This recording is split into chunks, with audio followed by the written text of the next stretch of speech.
Buenos días, soy Santiago González Varas. Vamos a hacer una reseña del libro de Fichte, Los discursos a la nación alemana. Fichte es un autor alemán, nació en 1762 y murió en 1814. Pasa por ser un prusiano típico, pero en realidad no lo era. Era de Sajonia, de Sachsen, está justo en la parte sur de Prusia. Sigue estándolo, bueno, Prusia ya no existe, pero sigue estando Sajonia, es uno de los estados de Alemania, uno de los Länder, y concretamente nació en Ramenau. Para mí personalmente me trae recuerdos porque estuve en esa zona 2 años. Ramenau es una localidad que está entre Dresden y Görlitz, es decir, un poquito tirando hacia Polonia, por decirlo así. Fichte cuando era jovencito, pues era pobre, de familia humilde. Y aquí hay una de las cosas interesantes, ¿no? Que es que como un varón lo adopta y lo protege y como ve su talento lo manda a estudiar, concretamente el barón von Milchich.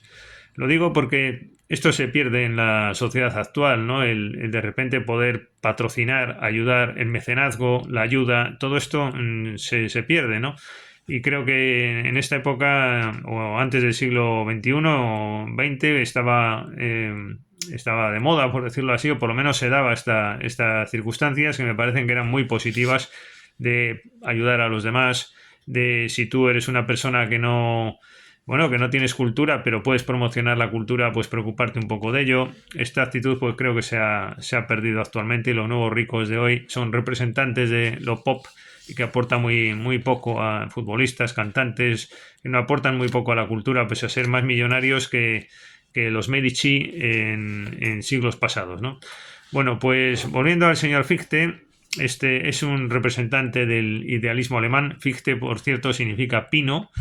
En español también es un apellido posible, Pino. Y bueno, pues este representante del idealismo alemán escribió también este libro, que son los discursos a la nación alemana. Yo en este libro, Discurso a Hispanoamérica y España, que pongo aquí en portada, la editorial Sial Pigmalión, un ensayo, cité a Fichte al comienzo y porque me inspiré en él y creo que hay una cierta similitud entre la Alemania de 1808, cuando se publica este libro, y la Alemania, y la nación hispanoamericana o Hispanoamérica en la actualidad. Fichte lo que observó es que los alemanes estaban adormecidos, estaban un poco atontados ante el poderío de otras naciones que manejaban Alemania, y yo creo que algo parecido pues ocurre con Hispanoamérica en la actualidad. Siempre fuimos un referente con Rusia, Francia, la anglosfera, y hoy día, sin embargo, hemos pasado a depender de la política del señor Trump o de burócratas de no sé dónde, y cuando tendríamos un potencial grande pues para despertar, empleando este discurso, ¿no?, de la nación alemana de Fichte, y aplicarlo a Hispanoamérica, ¿no? Yo creo que es oportuno. En ese libro desarrollo esa idea, el discurso de Hispanoamérica. Creo que estamos en una situación parecida. Si despertáramos podríamos hacer algo interesante, y como dice Fichte, pues dejaríamos de estar, de depender de otras potencias, y estar a merced de los acontecimientos internacionales que muchas veces ni nos van, ni nos vienen, ni nos meten en guerras que no son las nuestras, y aquí nadie piensa en clave de hispanidad. Bueno, pues esto es lo que hace Fichte para Alemania, ¿no? Observa que el pueblo alemán está atontado y eso produce por las invasiones napoleónicas, y él pues quiere despertar ese sentimiento alemán. Y bueno, y en este libro pues hay varias claves que vamos a ver. Bueno, lo primero que quiero decir antes son, siguiendo aquí unas notas que realicé cuando leí este libro hace un tiempo.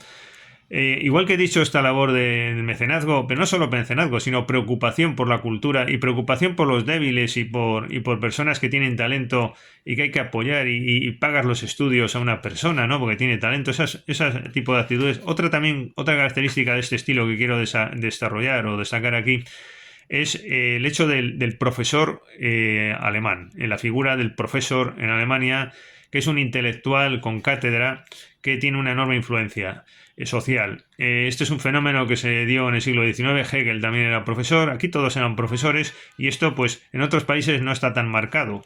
Esa vinculación entre el profesorado y el mejor pensamiento, y es donde se desarrolla la intelectualidad, creo que es muy destacable de Alemania, y llegó a ser esto un mito, ¿no? El profesor alemán, yo creo que las universidades alemanas desarrollaron la gran filosofía y a ellas se debe, ¿no? Y esto los demás estados europeos, pues creo que se vieron influidos, ¿no? Para desarrollar una tendencia parecida o más próxima.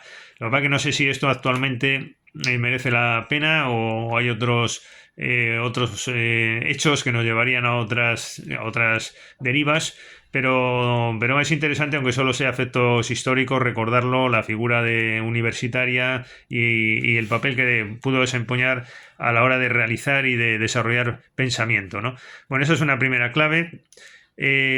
También tengo aquí apuntado que sí, el valor esencial de la educación. De principio a fin se insiste en la importancia que tiene la educación. En este libro se nos proponen distintos parámetros y pautas para lograr la educación ideal para el educando, como en la traducción que he empleado se dice en este libro, y se relaciona con la ética.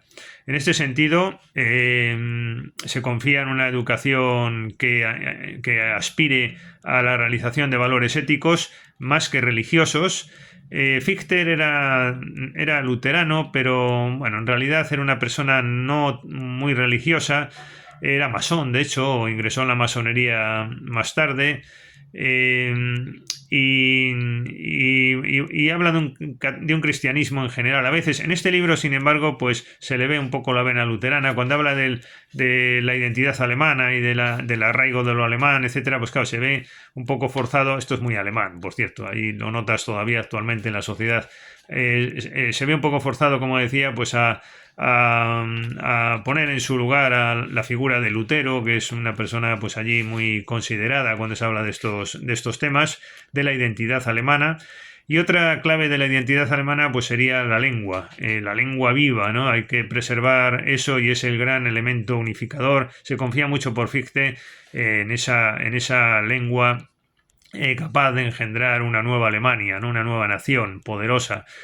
Indaga en los rasgos de la idiosincrasia alemana en relación con lo religioso, ya lo he dicho, en relación con la filosofía, que tiene una presencia muy marcada en Alemania, en relación con la política, nos cuenta cuál es la auténtica política alemana. Después habla de muchas cosas también, ¿no? Habla del amor también, y esto lo relaciona con el amor a la patria. Podríamos leer aquí en la página 162, manejo la edición de la editorial Orbis, y aquí en la página 162 pues nos habla del amor a la patria. Dice, por ejemplo, ¿por qué Roma llegó a algo grande? Pues porque creía en la eternidad de Roma, ¿no? Que era lo que entusiasmaba a los nobles romanos a hacer esfuerzos y sacrificios, a resignarse y a sufrir por la patria, a aquellos nobles cuyas convicciones y mentalidad aún viven y respiran entre nosotros en los monumentos que nos han legado. Ellos mismos lo manifestaban a menudo y de manera clara. Fue una fe firme en la permanencia eterna de una Roma y una esperanza segura de continuar viviendo eternamente en esta eternidad dentro de nuestro tiempo. Pueblo y patria, en este sentido, como portadores y garantía, bueno, etcétera, etcétera. Y además el amor a la patria tiene que ser quien gobierne al Estado, tiene que ser quien gobierna al Estado. Es decir, amor a la patria es el que tiene que gobernar al Estado, en el sentido de proponerle incluso una meta superior al común entendimiento. Es decir, el amor a la patria para Fichte está por encima, dice aquí, en un lugar del orden social y por encima de los demás elementos de gobierno. Bueno, como decíamos, quiere despertar, ¿no?, ese sentir alemán, y esto lo conecta con una espiritualidad necesaria, un tema muy intelectual que se va a repetir durante todo el siglo XIX, principios del XX.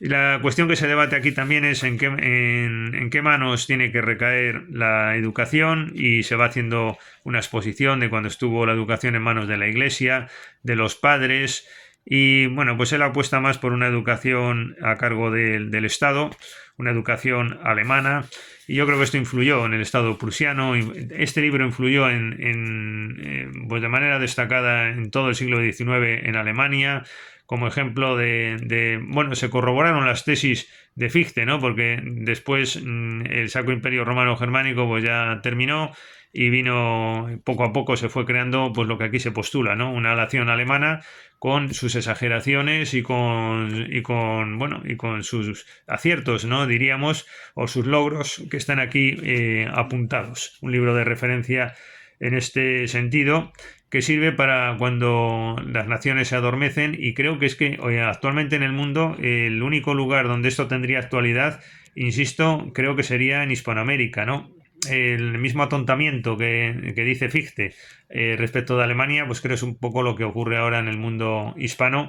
Y al final del libro pues se comenta precisamente quiénes son los destinatarios de este libro, y aquí es donde se ve esa impronta del profesor alemán que se permite aquí decir y hablo para los príncipes y ustedes hagan esto y tal. Eso hay que tener criterio y fuerza. Una persona de origen humilde que llega a ser profesor alemán y se permite hablar con esta autoridad y este rigor, ¿no? Bueno, pues nada, hemos hecho reseña, por tanto, al señor Pino, y hasta la próxima ocasión. Muchas gracias por su atención.